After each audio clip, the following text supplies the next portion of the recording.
ছোটবেলার কথা বলি, যখন ইন্টারমিডিয়েট লাইফে ক্যালকুলাসের অঙ্ক করতাম খুব বেশি ভালো বুঝতাম না।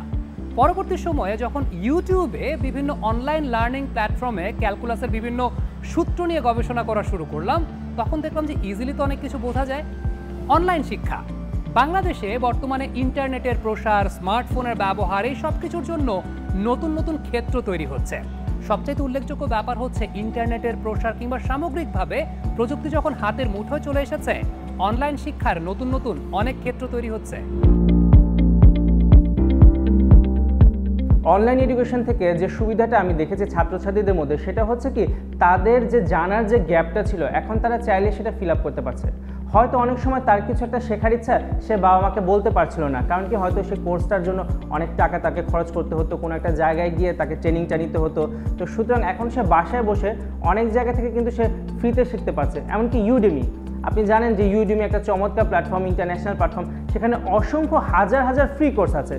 তো কোনো মানুষ যদি চায় কোনো একটা নির্দিষ্ট সাবজেক্টে সে জ্ঞানী হবে, সে বাসায় বসে থেকে ইউডেমি থেকেও কিন্তু অনেক কোর্স, ফ্রি কোর্স শিখে সে কিন্তু এক্সপার্ট হয়ে যাচ্ছে।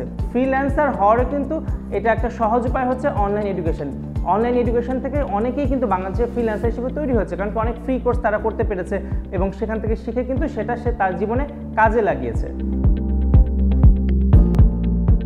এখন এডুকেশনের ক্ষেত্রে হচ্ছে কি পেইড কোর্স এবং প্রি রেকর্ডেড কোর্স, যেগুলো হচ্ছে এই প্রতিষ্ঠানগুলো তারা রেডি করে রাখছে যে আপনি আপনার সুযোগ সুবিধা মতো সময়ে আপনি আপনার কোর্সটা পারচেস করে বাসায় বসে আপনার যত সময় লাগুক আপনি কিন্তু শিখতে পারবেন।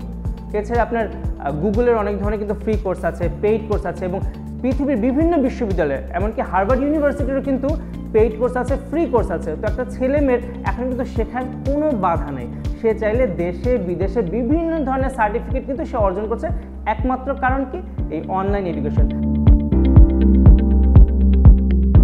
আমার মনে হয় বাংলাদেশে এখন ছেলেমেয়েরা আগের চেয়ে অনেক বেশি শিখছে। একটা হচ্ছে যেটা সে স্কুল কলেজ ইউনিভার্সিটিতে শিখছে, আর একটা হচ্ছে যেটা সে অনলাইন থেকে শিখছে। সুতরাং এখন কিন্তু শিক্ষার ক্ষেত্র অনেক বিশাল।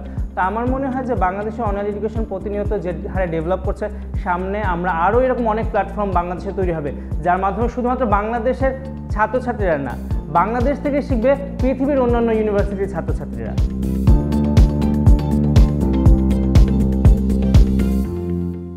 আফ্রিকার বিভিন্ন দেশে জ্বালানি এবং বিদ্যুৎ সংকট মোকাবেলায় ভাসমান সৌর বিদ্যুৎ প্রকল্প হাতে নেওয়া হয়েছে।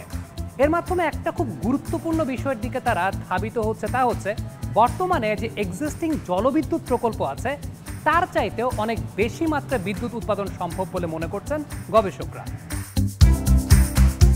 বিজ্ঞানীদের তথ্য মতে সাধারণ জলবিদ্যুৎ কেন্দ্রের মাধ্যমে পরিবেশগত বিভিন্ন ক্ষয়ক্ষতি হলেও ফ্লোটিং সোলার ফটোভোল্টাইক্স বিদ্যুৎ কেন্দ্রে পরিবেশ বান্ধব।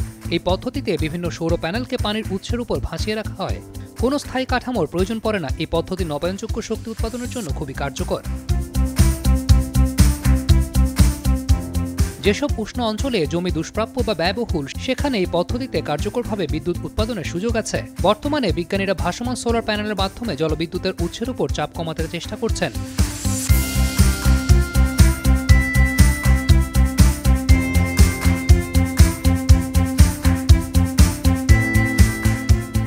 নেচার এনার্জিতে এই বিষয়ে একটি গবেষণার ফলাফল প্রকাশিত হয়েছে। নবায়নযোগ্য শক্তির বিকল্প এবং টেকসই প্রযুক্তি হিসাবে এই পদ্ধতি বেশ বড় জলবিদ্যুৎ কেন্দ্রে বাঁধের কারণে পরিবেশ এবং সামাজিক ঝুঁকি বাড়ে। অনেক দেশ তাদের দ্রুত ক্রমবর্ধমান শক্তির চাহিদা মেটাতে জলবিদ্যুৎ কেন্দ্র তৈরি করছে বা পুরনো কেন্দ্র সম্প্রসারণের পরিকল্পনা করছে। ফ্লোটিং সোলার ফটোভোল্টাইক্স বিদ্যুৎ কেন্দ্র একটি কার্যকর বিকল্প বা পরিপূরক হিসাবে কাজ করতে পারে।